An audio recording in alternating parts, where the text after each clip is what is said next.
एक गज़ल पेश खिदमत है जो मेरी पसंदीदा गज़लों में से एक है। इसके शायर हैं अदीम और ग़ुलाम अली ने इसे बहुत ही खूबसूरत आवाज़ दी है। गज़ल के शेर कुछ इस तरह से हैं कि फ़ासले ऐसे भी होंगे ये कभी सोचा ना था। फ़ासले ऐसे भी होंगे ये कभी सोचा ना था। सामने बैठा था मेरे और वो मेरा ना था। वो की खुशबू की तरह फैला था मेरे चार सू। वो की खुशबू की तरह फैला था मेरे चार सू। मैं उसे महसूस कर सकता था, छू सकता न था। रात भर पिछली सी आहट कान में आती रही। झांक कर देखा गली में कोई भी आया न था। मैं तेरी सूरत लिए सारे जमाने में फिरा।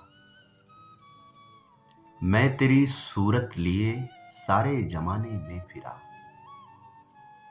सारी दुनिया में मगर कोई तेरे जैसा न था। आज मिलने की खुशी में सिर्फ मैं जागा नहीं। कितना खूबसूरत शेर है कि आज मिलने की खुशी में सिर्फ मैं जागा नहीं। तेरी आंखों से भी लगता है कि तू सोया न था। ये सभी वीरानियां उसके जुदा होने से थी। ये सभी वीरानियां उसके जुदा होने से थीं। आंख धुधलाई हुई थी, शहर धुधलाया न था। सैकड़ों तूफान लफ्जों में दबे थे ज़ेरे लब। सैकड़ों तूफान लफ्जों में दबे थे ज़ेरे लब। एक पत्थर था खामोशी का कि जो हटता न था। याद करके और भी तकलीफ होती थी अदीम। याद करके और भी तकलीफ होती थी अदीम। भूल जाने के सिवा अब कोई भी चारा न था।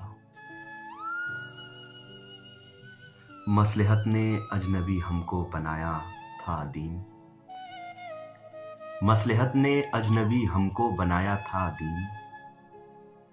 वरना एक दूसरे को हमने कब जाना न था। वरना एक दूसरे को हमने कब जाना न था।